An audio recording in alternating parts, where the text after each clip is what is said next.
welcome back to Panasonic Live at CES. I'm your host, Jordan Burchett. We're coming to you live from the CES floor here, and we're about to talk with Allison Johnson and Darrin Pepple about the latest in digital imaging and photography. Allison is the site editor for DigitalCameraReview's. I'm going to get this right. Okay.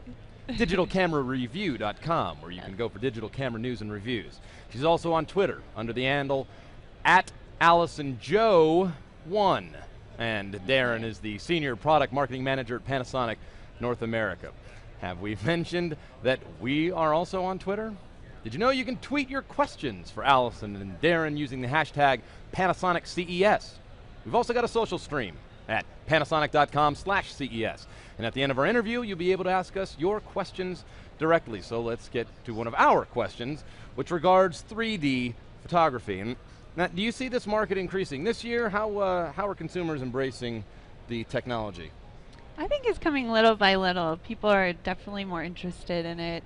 Movies like Avatar really set it off. And I think last year there was kind of a race to get everything 3D. You know, there were a lot of 3D cameras last year. This year, you know, not so many, but it hasn't gone away, definitely. And when it works really well, it is cool. When does it work really well, in your estimation? I think, you know, at a show like this, when you have so many screens and, you know, you do it the 3D glasses and things are jumping out at you, that's when it looks really great. It's translating that to a, you know, a home and a user with just a point-and-shoot camera is a little tough. Because yeah, I mean, it obviously has some really great commercial applications and creative applications. Yeah. For the average user, how are you seeing the typical mainstream user using the technology? I think, you know, ideally they want to be able to use it to record their kid's soccer match or, you know, a piano recital, and that would add a whole new dimension to your memories. And it's not quite there yet, you know. Not everybody has a 3D TV in their home, and, you know, will we get there is kind of the question, and do people want to get there? But it's certainly cool. There's no doubt about that. I think people are at this point primarily in the toying with it phase. It's a novelty that they're coming around to discovering its relevance to their shooting and such. Yeah, I think so. What's been your experience, Darrin, in what you're seeing in the how the consumer's embracing the 3D technology?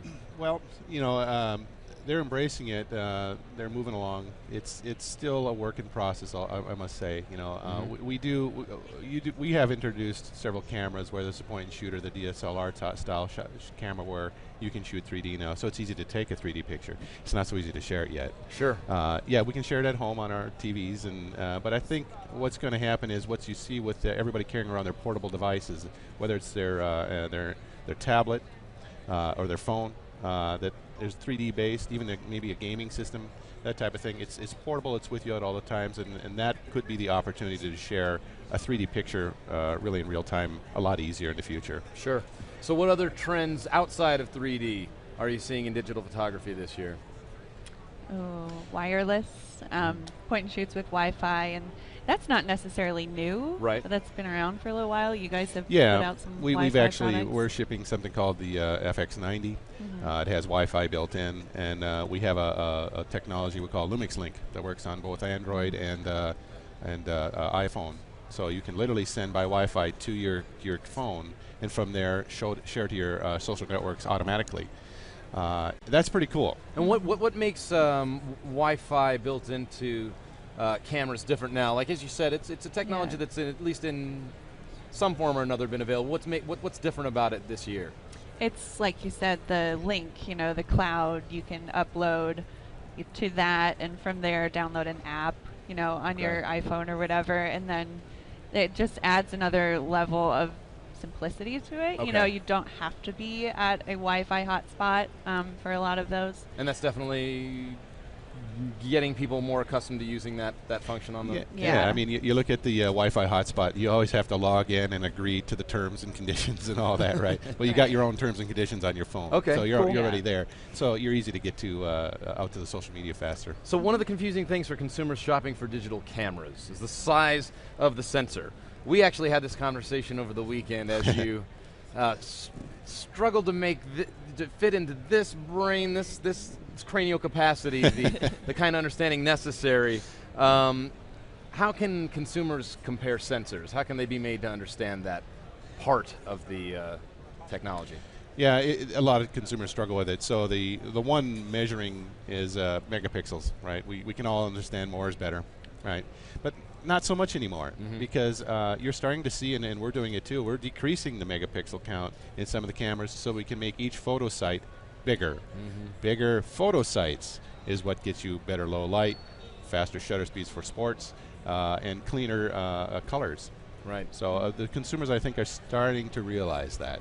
Yeah. It's not all about megapixels. No. Right. You can emphasize anything in the choice of a camera. What's your insight been on that? I'm very much in the same position, you know, and we've been trying to educate people as they're shopping for cameras, you know, don't feel like you need more megapixels. It's the images you're getting are already plenty big. Yeah. You know, if you're just putting them on Facebook, you're just sharing them on Twitter or whatever, then you do not need 16 megapixels by any It's funny because means. years ago, I don't know, let's say 6 or 7 years ago, had a camera that was, I don't know, maybe like 3 megapixels at the time. I was like, I stopped paying attention after that point because I wasn't printing much out, and even if I was, it was big enough to do so at the sizes you would ever want to print something. Right. So, yeah, I think that it does appear to be gaining traction. Here's something else you tried to explain to me. Actually, it took all 4 of the imaging product managers to, and I still don't think I got it. Micro Four Thirds. Yes. Micro Four Thirds, or 4/3. I know we use two words, micro and 4/3. 4/3 started out as our SLR solution, and it's just like an SLR camera that you'd see today. It had the mirror inside that flipped up out of the way, and you could see the sensor behind it. And that mirror was there to send light up to the eyepiece so you could see what the lens saw. That's all the reason it was there. So we realized as a company that mirror got in the way of a lot of things. So we took it out. And the camera then operates much like a point and shoot. What you see in real time, you see on your LCD, not through a mirror. And a lot of people call it mirrorless. We called it Micro Four Thirds. The micro being the same size sensor as it was before, nothing changed. Micro because we can make the camera smaller, because we removed all this architecture that no longer was needed. And that's really what Micro Four Thirds is all about. And some people refer to it as a mirrorless category. We call it the compact system camera category now, compact being small and system for flashes and lenses, right? Yeah. And it has exploded. It's created a whole new category of cameras. And our competitors have recognized that, and they're jumping in too. Yeah. So nobody's really sure what to call it, though. Yeah. You know, compact system camera, mirrorless, interchangeable lens. We'll settle on something, I think. Yeah. But you know, it's interesting that a lot of the retailers struggled with the same thing.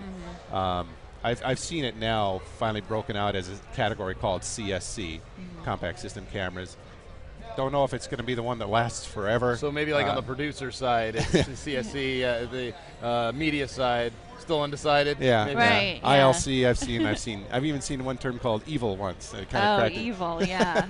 That didn't come from you, did it? No, I didn't say that. Okay. Well, thank you to Allison and Darrin for joining us today. You can read more from Allison at DigitalCameraReview.com. Coming up, we'll be looking at some cool new gadgets, but I actually got to check out a weird new device that I've never seen before. If you forgot you were wearing this thing, it could get you into some seriously compromising positions. Take a look, you'll see what I mean. You've now entered the oddities portion of our show. Greg Lee, what am I looking at? I love that you said oddities and said Greg Lee. What we're showing here is a wearable camera prototype.